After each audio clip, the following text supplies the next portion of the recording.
Buenos dias, oh,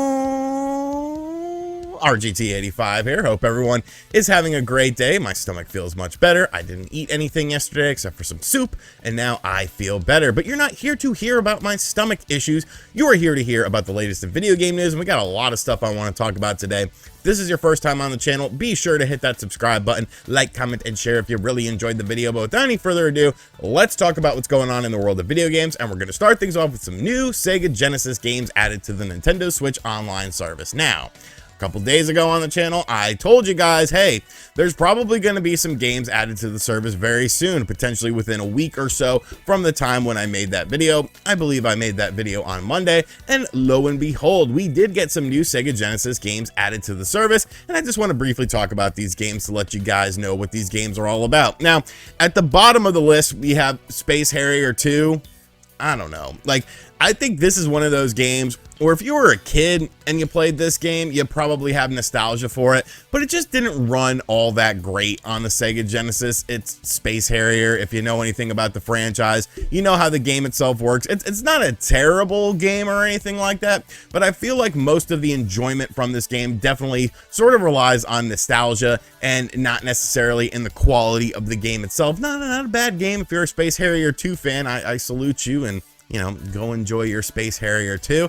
And then we have to talk about the other two games, because these are absolute bangers. And the first game pretty much relies on that nostalgia, especially for me, but that is Sonic Spinball. Look, I love Sonic Spinball. I think Sonic Spinball is amazing. Now, it's not a great Sonic the Hedgehog game. It really doesn't have much to do with Sonic the Hedgehog, because it's essentially just taking Sonic and making him a pinball, but they called it Spinball. Now, the good part about this game is the fact that the music is absolutely outstanding. These are some of my favorite Sega Genesis tracks, and I think the gameplay is pretty good. You know, it's a bit choppy. The frame rate is kind of all over the place, but I think Sonic works as a pinball. I wanted to say Spinball, as a pinball, and it really brings some enjoyment to this game. This is my nostalgia game. I absolutely love this game. I used to like dance with him. You could like go into this little barrel in the first level to avoid like being put into the acid, and like you could just sort of dance back and forth to the music. Like I'm a very simple person. There's actually a video I think on the channel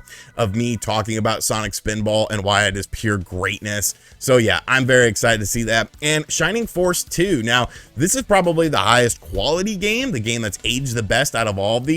Of course, Shining Force is a strategy RPG franchise, and really, this was kind of the king of the hill at the time. You gotta remember, Nintendo wasn't bringing over Fire Emblem games or anything like that, and strategy RPGs weren't a dime a dozen like they are nowadays. This game, very high quality, excellent box art. Like, I love the box art to this game. I think it looks so freaking sick, and it's just a really good game. You know, the battle animations look really good. The story itself is really well done. So I think overall, this is an excellent addition to the Sega Genesis library of games. My personal game that I'm going to be playing the most is indeed Sonic Spinball. After I finish this video, I'm going to be playing Sonic Spinball because I just love that stupid game. But there's a lot of quality in here. There's a lot of fun games. If you're a strategy RPG fan of games like Fire Emblem and crap like that, definitely check out Shining Force 2. You will not be disappointed. So very good, very solid lineup of games here. I feel like there's something for everyone, and I like it. But do you like it? Because that's really all that matters at the end of the day. What do you like?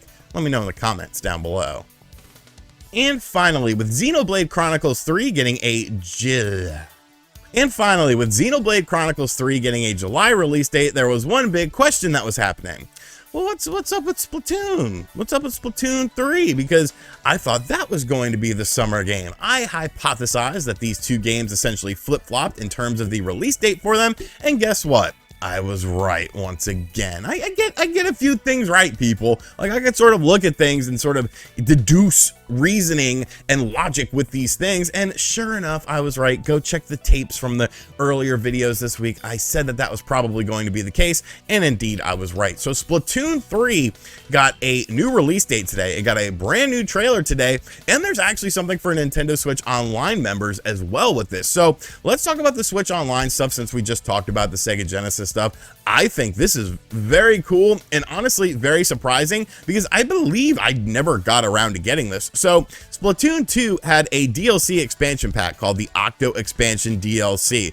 Basically what it was you played as Agent 8, you did 80 various missions with different challenges that weren't available in the main game, and then you'd be able to get a Octoling that you could use playing the game in online multiplayer that you couldn't use previously without getting this DLC expansion pack. Well, this has actually been added into the Nintendo Switch Online service for free.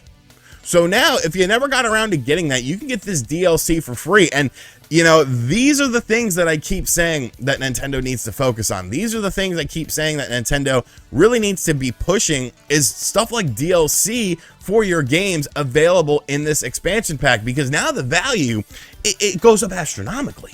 It goes up astronomically because you're asking, you know, $10, $15, $20 for this shit.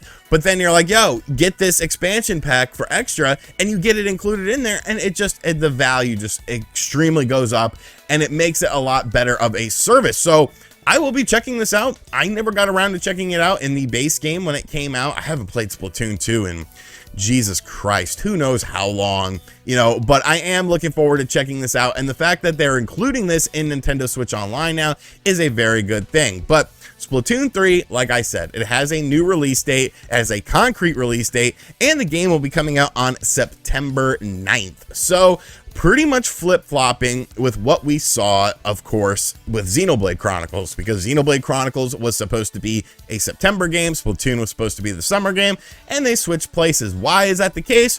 More than likely, they just want to do some more things in the game. They want to polish it up a little bit more. They did release a brand new trailer. I'm not a Splatoon expert, so I'm sure there will be people that make like 40-minute analyses on this video, on this little trailer, and they're like, these are the new weapons, these are the new things that they're adding in there, look at this is a new thing added in there as well.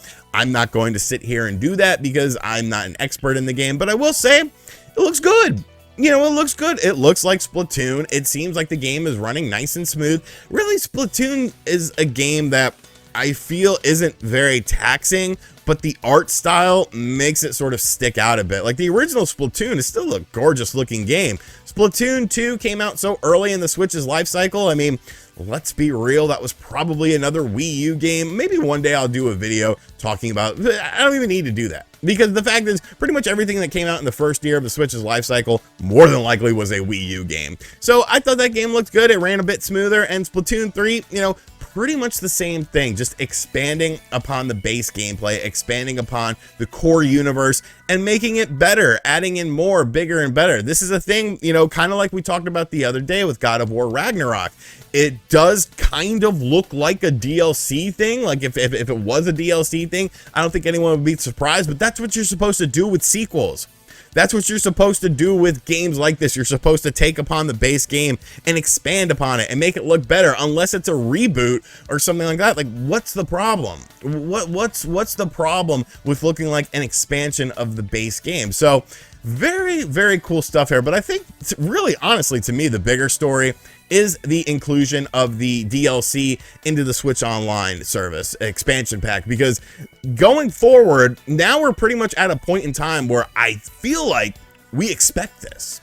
You know, how are you going to do DLC for some games in this expansion pack and then, you know, not do it for other games? It just seems like something at this point in time where you have to include your big DLC stuff, you know, like little costumes and shit like that. Obviously, you could still nickel and dime people, but if we're talking about like a full-on DLC pack that adds in brand new content into the game, how are you going to sort of pick and choose, you know, which games get added to the Switch Online service, the expansion pack, and which games don't? Like, it seems like a slippery slope, but I feel like as long as Nintendo continues to add all their main DLC into the expansion pack, now the value has increased like so much, because really there's no other companies really doing that. You know, no other companies are including DLC into things like their online services. So maybe Nintendo actually, you know, has a little bit of a one-up here. I'm currently picking at a scab on my leg.